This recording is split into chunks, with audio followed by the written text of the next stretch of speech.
Hello guys, welcome to 100 TV. నేను మీ తేజ. ప్రస్తుతం మనతో పాటు సీనియర్ జర్నలిస్ట్ మహేష్ ఉన్నారు. ఆయనతో మాట్లాడదాం. సార్ నమస్తే అండి.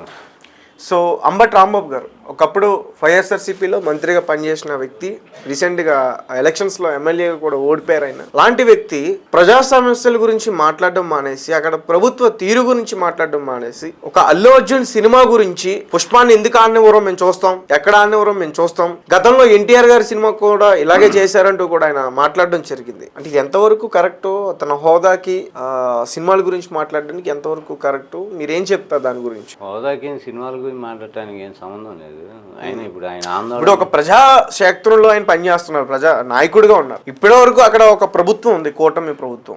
ఇప్పుడు ఆ ప్రభుత్వంలో వైఫల్యాలు కానీ వాటి గురించి మాట్లాడాలి, కానీ ఈ సినిమాల గురించి ఎందుకు ఆయనకి, అంటే ముఖ్యంగా అల్లు అర్జున్ గారి గురించే ఎందుకు? మీరు చూడట్లేదేమో కానీ అంబటి రాంబాబు గారు ప్రతి వారం ఒకసారి ఏ కూటమి ప్రభుత్వం మీద ఆయన విమర్శలు చేస్తూనే ఉంటాడు.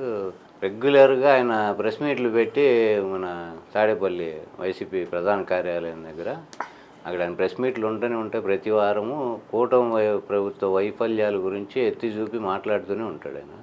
ఆయన ఫస్ట్ నుంచి అంటే 14 to 19 కూడా ఆయన ఇట్లానే మాట్లాడేవాడు. 19లో ఆయన ఎమ్మెల్యే ఎలక్ట్ అయ్యి తర్వాత 2.5 years తర్వాత మళ్ళీ మినిస్టర్ అయ్యాడు. ఆయన ఫస్ట్ నుంచి ఆయన లౌడ్ వాయిస్ అయింది.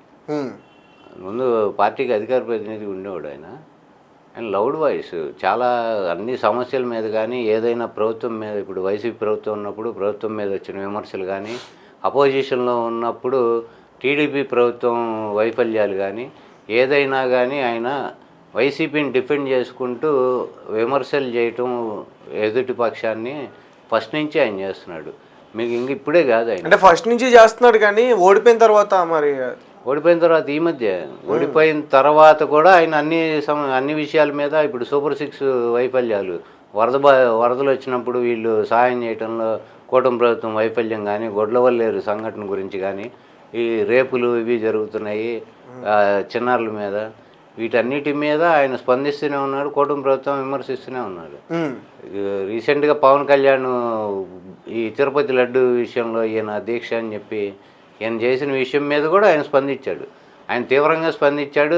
పవన్ కళ్యాణ్ విమర్శించాడు. ఆ విషయంలో తిరుపతి లడ్డు గురించి క్లారిటీగా మాట్లాడాడు. ఆయన ఏం జరిగింది, ఏంటి, మా ప్రభుత్వంలో ఎప్పుడు టెండర్ పిలిచాము, ఎప్పుడు అది సరఫరా అయింది, ఏ డేట్లలో వీళ్ళు శాంపిల్ పంపించారు, ఆ శాంపిల్ పంపించిన రిపోర్ట్లు వచ్చినవి ఆథెంటిక్గా కాదా, ఆ కంపెనీ ఏదైతే శాంపిల్ టెస్ట్ చేసిందో వాళ్ళే ఇచ్చిన సర్టిఫికేట్ కూడా ఆయన ప్రెస్ మీట్లో చూపించి తీవ్రంగా ఆయన దాని గురించి ఎప్పుడు వీటికి అగ్నెస్ట్గా మాట్లాడుతూనే ఉంటాడు. ఆయన ఇప్పుడు ఈ విషయాన్ని మాట్లాడినందుకు అవి మానేసి ఇది మాట్లాడలేదు. ఆయన దానిలో భాగంగానే ఇది మాట్లాడాడు. ఎందుకు గతంలో భీమ్లా నాయక్ సినిమా పవన్ కళ్యాణ్ గారిది, మరి అప్పుడు చాలా ఆటంకాలు వచ్చాయి. అది మీకు గుర్తుందా లేదా? గుర్తుండేది ఏముంది, భీమ్లా నాయక్ సినిమాకి ఆటంకాలు అయితే సినిమా పరంగా ఏం రాలేదు. రిలీజ్ టికెట్ రేటు తగ్గించే విషయంలో వచ్చింది, అంతే కదా. టికెట్ రేటు తగ్గించే విషయంలో మీకు చాలా మంది క్లారిటీ, టికెట్లు రేట్లు తగ్గించే విషయం కూడా వచ్చింది. కొన్ని చోట్ల ఆ సినిమా రిలీజ్ చేయడానికి కూడా ఆపడానికి ప్రయత్నాలు కూడా రిలీజ్ని ఎవరు ఆపలేరండి. ఎంత గవర్నమెంట్ అయినా కానీ సినిమా రిలీజ్ని అయితే ఎవరు ఆపలేరు. మీకు భీమ్లా నాయక్ విషయంలో అప్పుడు టికెట్ రేట్లు పెంపుకి వాళ్ళు గవర్నమెంట్ పర్మిషన్ ఇవ్వలేదు. దానికి కూడా రీజన్ ఉంది. వాళ్ళు ఒక సీలింగ్ పెట్టారు. అప్పుడు సినిమా 100 కోట్ల బడ్జెట్ దాటిన తర్వాత సినిమా టికెట్ రేట్ పెంచుకోవడానికి పర్మిషన్ ఇస్తామన్నారు. అప్పుడు ఒక స్లాబ్ లాగా పెట్టారు. కానీ మా సినిమా మేము 200 పెట్టి కొట్టి 300 కోట్లు పెట్టి తీసామని చెప్తే దానికి సంబంధించిన బడ్జెట్, సినిమాకి బడ్జెట్ ఉంటుంది కదా, అది సబ్మిట్ చేయాలి గవర్నమెంట్కి.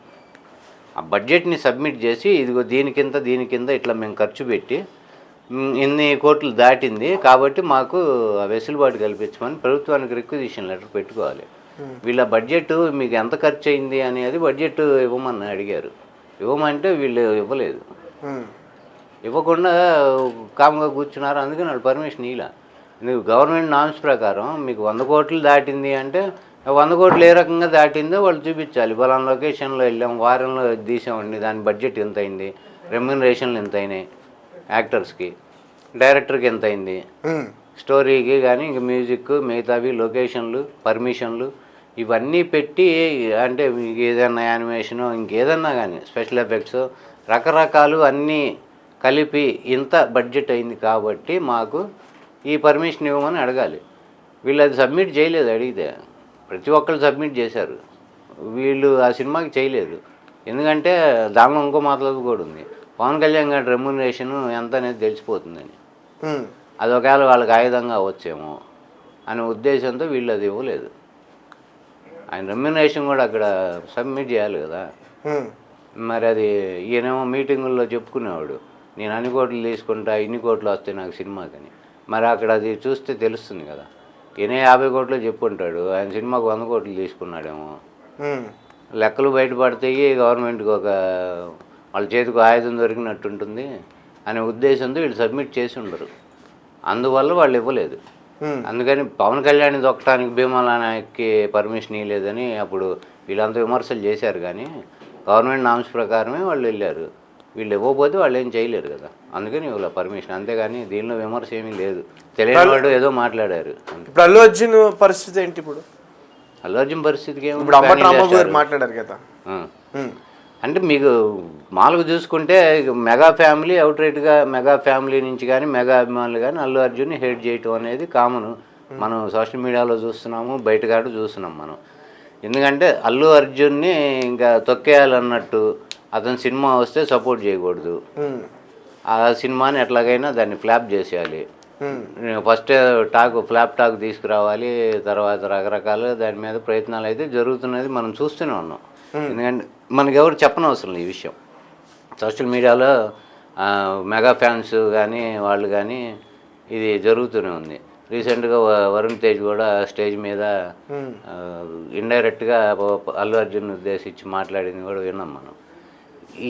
ఈ నేపథ్యంలో మనకి ఇక్కడ తెలంగాణలో కన్నా ఈ హీటు ఏపీలో ఎక్కువ ఉంటుంది పొలిటికల్గా. ఎందుకంటే ఈ వార్ బిగిన్ అయింది, అందరూ అనుకునేది ఏంటంటే అల్లు అర్జున్ అది మన వైసీపీ క్యాండిడేట్ ఎమ్మెల్యే కంటెస్టెంట్ క్యాండిడేట్కి అతను సపోర్ట్గా నంద్యాల పోవటము, దానివల్ల అక్కడి నుంచి జనసేన పార్టీ తరఫున ప్రచారానికి వెళ్లకుండా ఉన్నాడని, వైసీపీ తరఫున నుంచున్న అతనికి వెళ్ళాడని. అతనేమో నా ఫ్రెండ్గా వెళ్ళాను తప్ప పార్టీకి ఓటేమని నేను ఎక్కడా చెప్పలేదు, ఏ బలాన గుర్తు. కానీ ఇతను మంచోడు, నాకు ఎప్పటి నుంచి తెలిసినోడు, ప్రజలకు మంచి చేస్తాడు కాబట్టి అతను గెలిపించండి అని చెప్పాను. కానీ ఈ ఫ్యాన్ గుర్తుకు ఓటేయండి లేదా ఇంకో గుర్తుకు ఓటేయండి అని నేను ఎవరితో చెప్పలేదు అన్నాడు.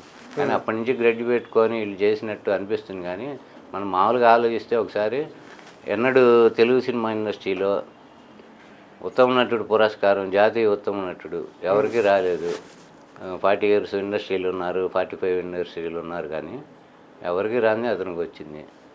అక్కడి నుంచే అసలు నాకు తెలిసి బిగిన్ అయింది ఈ క్లాష్ అనేది. ఎందుకంటే మన కళ్ళ ముందే పెరిగి సినిమాల్లోకి వచ్చి మనతో పాటు ఉన్న పలంగా ఆ స్టేజ్కి వెళ్ళాడు అనేది ఒకవేళ కడుపు మంటతో అన్నా వీళ్ళు బిగిన్ చేసి ఉండాలి. చూస్తే అట్లానే అనిపిస్తుంది మనకి. ఎందుకంటే మెగా ఫ్యాన్స్ వాళ్ళంతా ఏమనుకుంటారంటే రామ్ చరణ్ రాకుండా అల్లు అర్జున్కి రావటం ఏంటి అనే ఉద్దేశం ఉంటుంది వాళ్ళకి. తర్వాత ఓ మెట్టు పైకి వెళ్తే చిరంజీవికే రాకుండా వీడికి రావటం ఏంటి అనేది అనుకుంటారు. ఆ రకంగా బిగిన్ అయి ఉండొచ్చు అసలు. అది క్లాష్ అట్లా పెరిగి ఈ స్టేజ్కి వచ్చింది. ఏపీలో ఇప్పుడు ఏంటంటే వైసీపీకి క్యాండిడేట్గా ఆయన సపోర్ట్గా ఆయన వెళ్ళాడు కాబట్టి వైసీపీ వాళ్ళు ఎప్పుడైతే mega fans Pawan Kalyan against అయ్యారో ఆటోమేటిక్గా శత్రువుకి శత్రువు మిత్రుడని వీళ్ళు అల్లు అర్జున్ ఓన్ చేసుకోవడం బిగిన్ చేశారు. అంతే, చిన్న సింపుల్ లాజిక్. దాంతో అమ్మటి రాంబాబు గారు ఇందులో ఒకటి అమ్మటి రాంబాబు గారు ఎందుకు మాట్లాడాల్సి వచ్చింది అంటే ఇక్కడ జనసేన కానీ అల్లు అర్జున్ కానీ మెగా ఫ్యామిలీ కానీ అమ్మటి రాంబాబు కానీ వీళ్ళంతా ఒకే సామాజిక వర్గం చెందిన వాళ్ళు. కాబట్టి ఎవడన్నా అవతల ఒక క్యాస్టోడ్ని తిట్టించాలంటే మన పార్టీలో అదే క్యాస్టోడ్ మన పార్టీలో ఎవడున్నాడో వాడితో తిట్టించడం అనేది ఇప్పుడు సాంప్రదాయంగా వస్తుంది మన ఏపీ పాలిటిక్స్లో. ఆ విధంగానే ఈయన ముందుకు వచ్చి అల్లు అర్జున్కి సపోర్ట్గా మెగా ఫ్యామిలీ అట్లాగే ఈయనకి అగ్నెస్ట్ కాబట్టి వీళ్ళ పార్టీకి కానీ దీనికి కానీ జనసేన మెగా ఫ్యామిలీకి ఈయన ఫేవర్గా అల్లు అర్జున్కి మాట్లాడాడు. అంతే, ఇందులో రహస్యం ఏం లేదు. Right, okay sir, thank you so much.